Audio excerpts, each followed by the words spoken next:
Hey everybody, welcome back to another War of the Visions video. It's been a whole week since I last posted, which is pretty strange, but I'm ready to go. So today we're going to be talking about two Vision cards that have just been announced for this week's banner, and one of them is incredibly good and the other one has a ton of cleavage. So let's get into the video.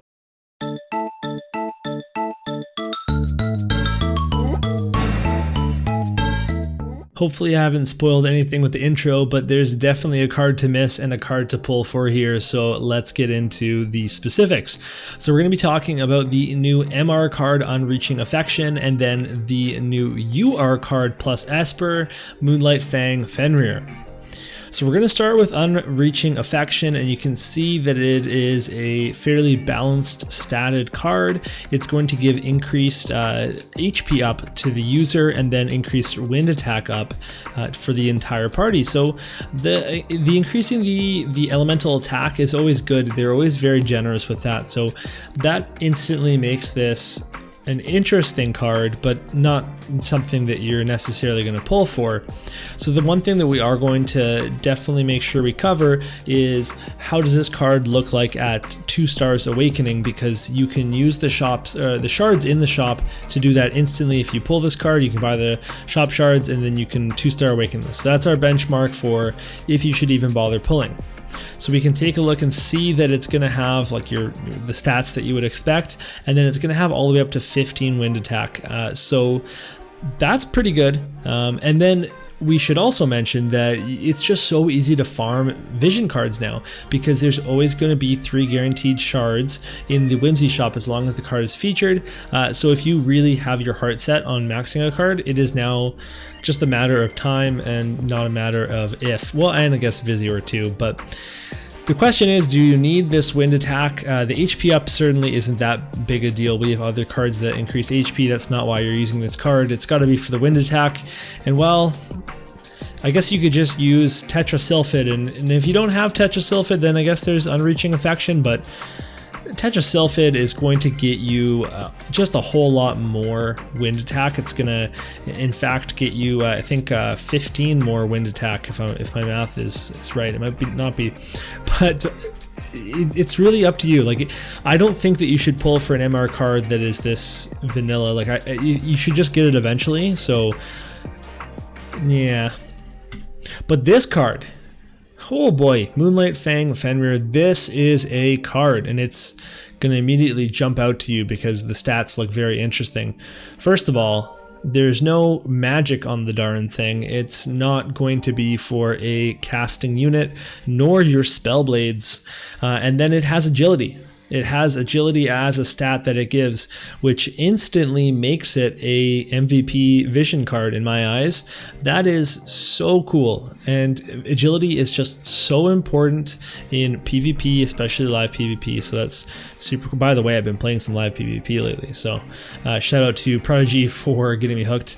Anyway, so looking at the unit effects, it's increased HP again. And so again, that's not really that huge of a deal. Now the party effect, this is where it's at. So increased magic, and you're going to get up to 20% increased magic resistance. That is a really big deal. So we don't have this effect. I can't pull up a comp for you to look at and say, well, you can use this instead, because we don't have anything else. This is a really, really big deal. And let's do the 2-star awakening test here. So at 2-star awakening, you're going to get the majority of the agility. You're going to get 12% magic resistance. And when you're increasing resistances, every little bit counts. This is totally worth it. This is huge. So 12% magic resist. You're stacking that with the Esper and with other things that you might have, like the Armor of Light. Then all of a sudden, you're going to be getting a lot of magic resist. You're going to be canceling out your tank's magic weakness, or possibly you are going to be just making someone like a magic tank like Rain or Dario super magic resistance, or just your bruiser is going to be a little more bruisery when he comes up against magic units. And I shouldn't say he, because most of the units in this game are she. So overall, this is just an insane card, and the fact that the magic resistance is on the party buff is just so great, because if we ever get a unit buff magic resistance, then you can pair them together and have like your tank be super duper magic resistance. And it also means that you don't have to put it on your tank specifically. If that's what you're going for, you can use Valve Love in this, you can use the Leona's Castle in this, so it's all good. The Esper is also very interesting. It is definitely attack minded. If you look at the stats, the agility is okay, it's not super high. The attack, again, it attacks pretty good actually, and the AP is fine as well. You're gonna get some wind resistance and fire weakness, I guess. And then this evocation spell is actually pretty sweet. It's got the 100% hit chance, which I know some of them have, but then it has paralysis, which is kind of interesting, and then decrease ice resistance 50%, increase magic, increase attack. Like, that's actually pretty cool. The range is really good. That's actually, like, of all the ones that you look at, like, that one's actually pretty neat. Although again, it's not really something you bank on being able to happen in most PvP fights, but it could come in handy for sure in some sort of like a raid situation or any sort of PvE situation. So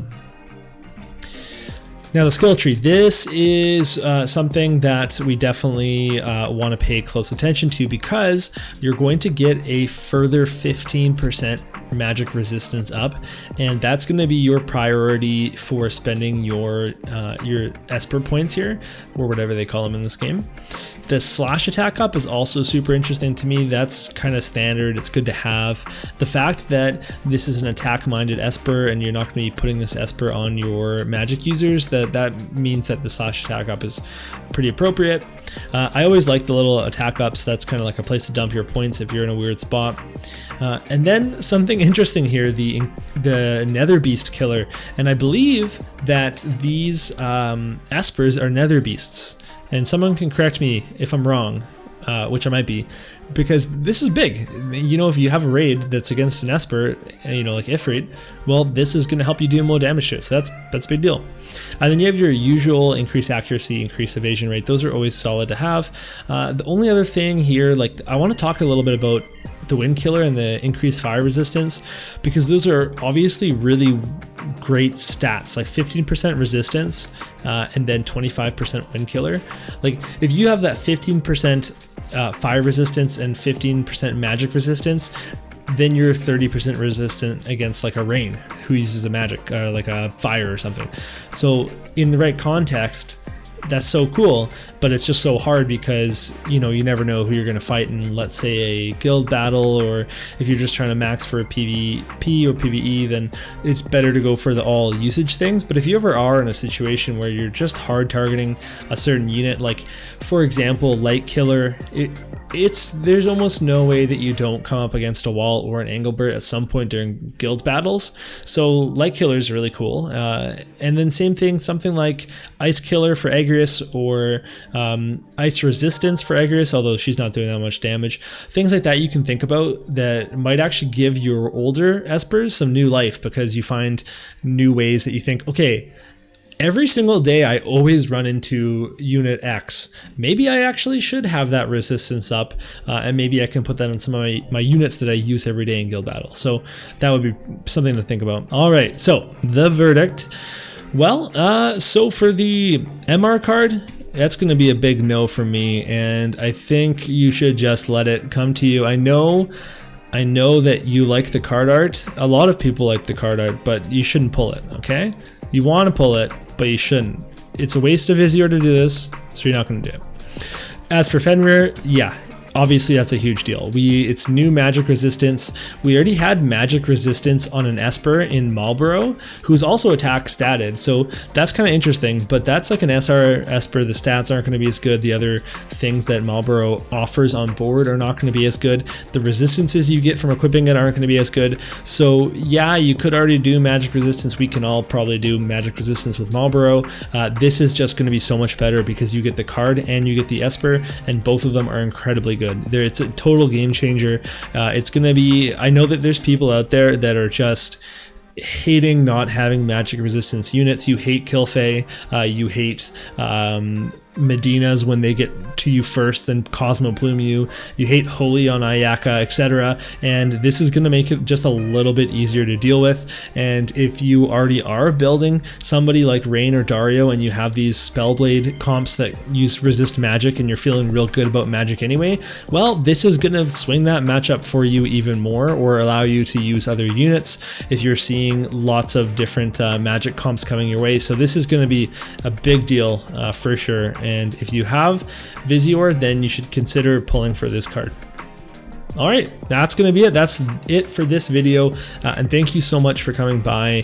Let me know in the comments what you think about the cards and if the video was useful to you. And then otherwise, I'm going to see you all next video on the Discord, etc. Until next time.